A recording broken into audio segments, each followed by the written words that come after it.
हाँ जी, पी लिया पानी।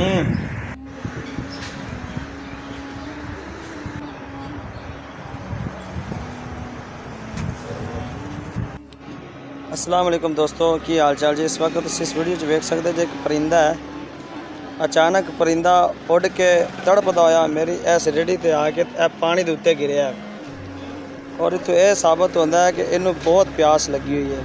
ठीक है, तो मैं इनू पानी पिलाया है। ठीक है, पानी पिलाया तो इहदे विच हुण कुछ जान आई है। तो हाले तक भी दोस्तों वक्त जे इस बेचारे परिंदा का भी हक है पानी पीने का, दाना चुगण का।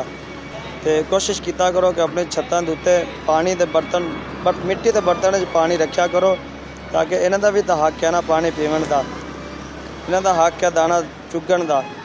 तो भाई इस परिंदे नूं वेख के तो मैनू बड़ा अफसोस होया कि यह साडा हक है। ठीक है, ये रिजक नहीं, मतलब कि पैसे नहीं कमाते, दौलत नहीं कमाते, लेकिन असीं तो कमाने आ।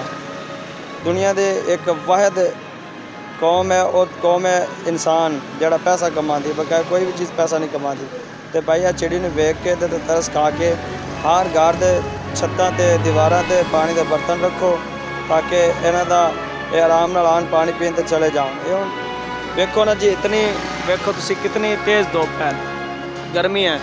तो अमीर लोग या जेड़े भी ने एसिया के अंदर एसी ला के बैठे ने, ये गरीब नहीं। आ पानी तुसीं वेख सकते जे, ए देखो इत्थे आके डिग्गी है, तड़पदी पई।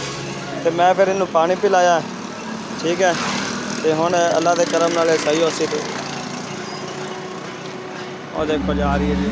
ठीक है जी।